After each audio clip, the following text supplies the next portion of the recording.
Cet épisode est encore un peu spécial, c'est une sorte de bonus qui vient s'ajouter aux épisodes classiques.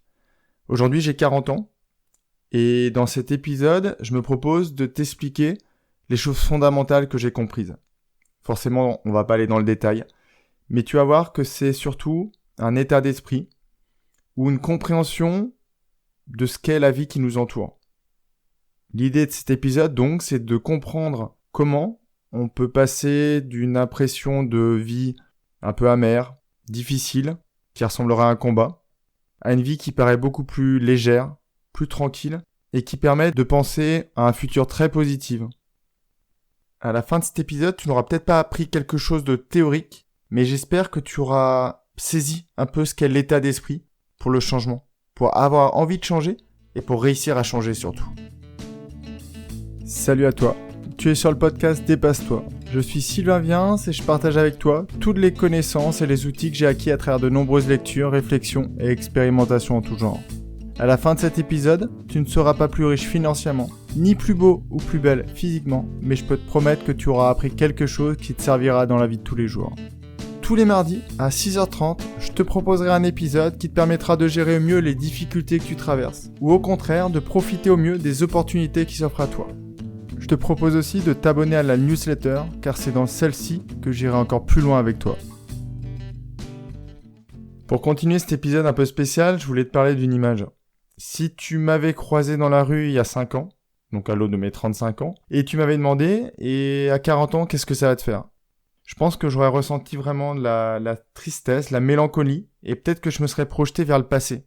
Me rappeler les moments où il y a 20 ans, j'étais encore sur la plage, et que je vivais des moments qui étaient peut-être plus légers. J'avais cette image en fait d'un randonneur qui grimpait jusqu'à l'aube de ses 40 ans. Cet âge, c'était le sommet de la montagne. Et en fait, c'était le début de la redescente. Donc pour moi, la redescente, clairement, en bas, c'était pas hyper positif. J'avais plutôt tendance à voir de la brume au fond de la vallée. Je pense que la grande différence, il y a 5 ans et aujourd'hui, c'est que j'ai pris conscience de beaucoup de choses. D'une, qu'on pouvait changer. Et en plus, là, ma situation actuelle vient le confirmer. Et de deux, que le passé, c'était vraiment du passé, et qu'on pouvait surpasser tout ce qu'on a déjà vécu. Que ce soit des complexités d'ordre familial, financière, professionnel, même physique ou psychologique. On peut avancer. On peut se dire à un moment, je repars d'une feuille vierge, pour reprendre l'image du peintre et de sa palette. La feuille est blanche, et c'est à nous d'inscrire ce qu'on veut y trouver. Si tu continues de faire ce que tu faisais dans le passé, forcément les résultats sont les mêmes. A contrario, si tu décides de changer et de modifier tes actions, de modifier tes comportements, de modifier toutes tes réactions, tout le futur, tout ce qui va arriver dépendra de ta nouvelle manière de penser et de ta nouvelle manière de voir les choses. Mais pour ce faire, il faut faire ce choix, de partir d'une feuille vierge, d'oublier toutes les croyances qu'on t'a inculquées. C'est pour ça que souvent je te parle de rancœur, de supprimer tout ce qui aujourd'hui pourrit ton intérieur. Pourrir, c'est un terme un peu fort, mais c'est pas loin de ce que je pense. On a tous des croyances, on a tous des rancœurs, on a tous des difficultés ou des dépendances vis-à-vis de choses qui sont passées, qu'il faut qu'on arrive à éliminer pour laisser la place à des choses beaucoup plus positives et beaucoup plus optimistes. Par le passé, j'étais beaucoup dans la résistance, la colère, ce sentiment d'injustice. Et je me rendais pas compte qu'au final, ça ne faisait que accentuer ce que je vivais déjà. Et que tout ce que je voyais à travers le monde, c'était à travers ce prisme. Je n'arrivais même plus à voir le positif. Je voyais le verre à moitié vide, voire complètement vide. Aujourd'hui, je le vois à moitié plein. Ça m'empêche pas que je suis très réaliste sur tous les domaines de ma vie. Par exemple, au niveau professionnel, j'ai lancé ce projet. Je ne sais pas où ça va me mener. Peut-être que dans 1 an, je retournerai dans le privé, dans mon ancienne activité, dans l'informatique. Une activité où je n'étais pas épanoui. Mais dans tous les cas, j'aurais parcouru un chemin qui m'aura apporté tellement d'outils, tellement de ressources que je pourrais utiliser dans le futur, que même si je devais reprendre mon activité précédente, la vie serait plus la même. Et je la vivrais beaucoup mieux que celle que j'ai vécue précédemment. N'ayant préparé aucun script pour cet épisode, je ne sais même plus si je suis déjà à la première, deuxième ou troisième idée. Mais il y a une idée que je voulais aborder avec toi, c'était le cerveau. Souvent, je vais te dire que le cerveau, c'est notre meilleur ennemi. Il veut du plaisir et il veut notre survie. Donc souvent, il va nous empêcher de changer. Il va nous proposer des choses qui vont nous bloquer dans notre progression. Mais c'est aussi un outil extrêmement puissant qui te permet de prendre de la hauteur sur les situations. L'épisode que je ferai demain, c'est sur comment traverser les difficultés de la vie. Et tu verras que dans ce cas-là, la prise de hauteur, la prise de conscience de certains éléments très factuels permettent de traverser ces périodes compliquées. Tu ne m'entendras jamais dire que la vie est facile. Elle ne l'est pas. L'épanouissement, la recherche de l'épanouissement, c'est beaucoup plus compliqué que de se mettre devant un écran ou de passer une soirée alcoolisée avec des amis. Si demain je te propose une partie de cartes ou une partie de jeux vidéo, c'est beaucoup plus simple d'accepter ce divertissement qui peut être super génial au niveau social, au niveau des échanges, par rapport à une lecture d'un livre, par exemple, qui pourrait t'apporter des idées pour la suite.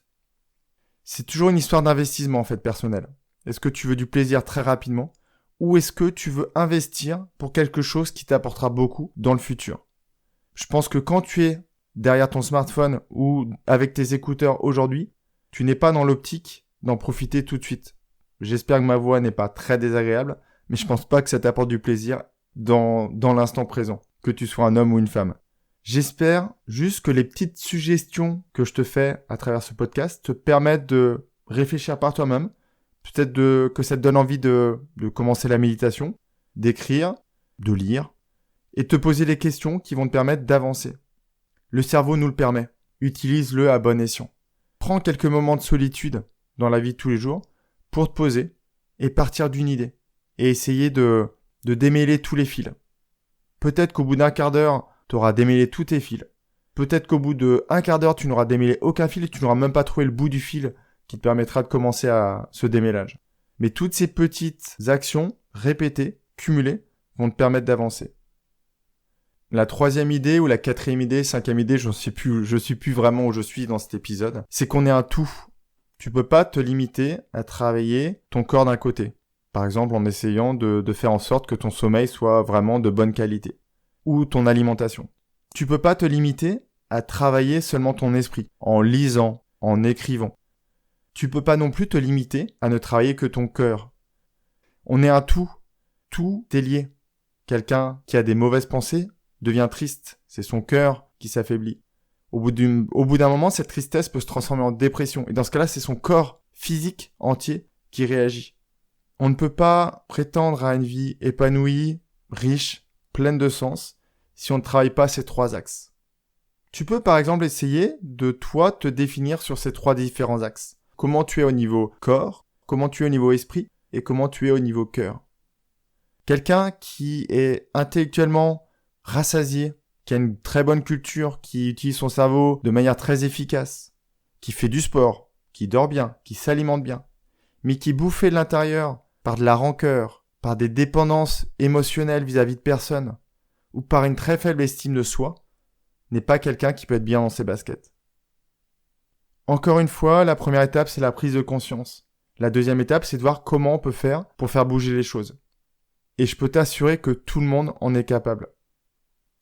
La dernière idée que je voulais te soumettre dans cet épisode, encore un peu spécial, j'espère qu'il n'aura pas été trop fouillis parce que c'est moi qui te parle, tout simplement. Et peut-être que dans ma tête, je suis pas forcément toujours très ordonné.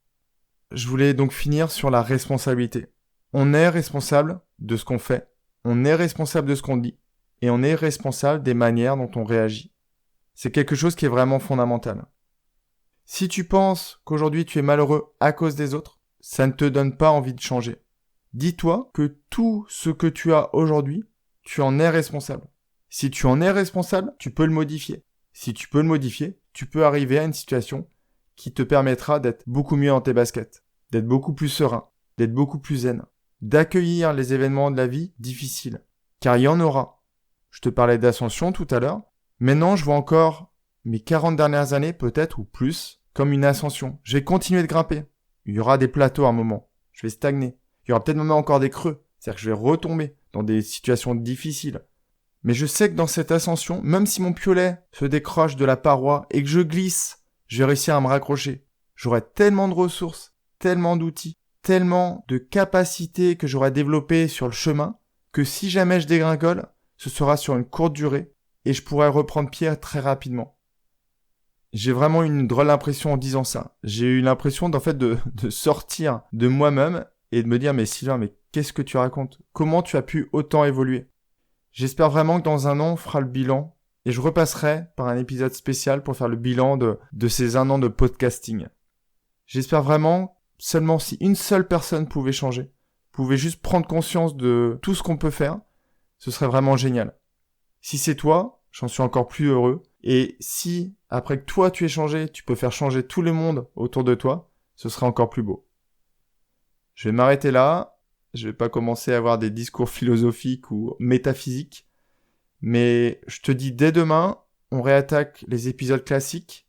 On va parler de tous ces plateaux, tous ces creux qu'il faut accueillir pour continuer d'avancer et pas se bloquer, voire rétrograder. Je te remercie encore une fois d'avoir écouté cet épisode. J'espère que tu as ressenti l'énergie que j'essaye de transmettre à travers le micro. J'en suis gonflé à bloc. Malgré mes 40 ans, malgré ce qui aurait pu être une étape de moitié de vie, j'ai tellement de choses à te proposer que j'ai hâte d'être à demain. Je te souhaite une très belle journée, remplie de compassion, de gratitude, de petits bonheurs de la vie de tous les jours, de moments partagés avec tes proches. Et je te dis à demain.